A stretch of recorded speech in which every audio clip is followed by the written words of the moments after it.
హరే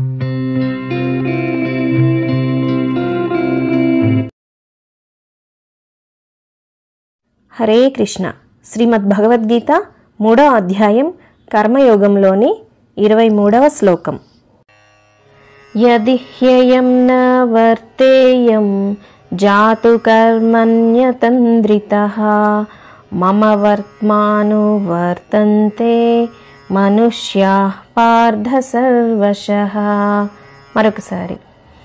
యది హ్యయం న వర్తేయం జాతు కర్మణ్యతంద్రితః మమ వర్త్మాను వర్తంతే మనుష్యాః పార్థ సర్వశః. భావం: నేను నా విహిత కర్మలను జాగ్రత్తగా చేయనిచో ఓ పార్థ, అందరు మనుష్యులు నా దారిని అన్ని విధాలుగా అనుసరిస్తారు అని శ్రీకృష్ణ పరమాత్మ అర్జునునితో పలికెను. ఓ పార్థ, నేను కనుక నా కర్తవ్య కర్మలు అత్యంత శ్రద్ధతో ఎటువంటి సోమరితనం లేకుండా నెరవేర్చకపోతే ఇతరులు కూడా నన్నే అనుసరిస్తారు.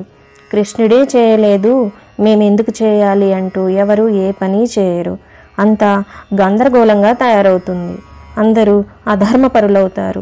మానవులందరూ నన్నే అనుసరిస్తారు కాబట్టి నేను నా కర్తవ్య కర్మలను చేయక తప్పదు. అన్నీ తెలిసిన పరమాత్మే తన కర్తవ్య నిర్వహణ పట్ల ఇన్ని జాగ్రత్తలు తీసుకుంటూ ఉంటే ఇంకా మనం ఎంత అని అనుకుని మనం కూడా అన్ని కర్మలను ఎటువంటి తొందరపాటు లేకుండా జాగ్రత్తగా చేయాలి. ఇలా చేయకపోతే ఏమవుతుంది అనే దానికి తర్వాతి శ్లోకంలో వివరిస్తున్నారు పరమాత్మ. ఈ వీడియో నచ్చిన వారు తప్పకుండా సబ్స్క్రైబ్ చేయండి, లైక్ చేయండి, షేర్ చేయండి, కామెంట్ చేయండి. ధన్యవాదాలు.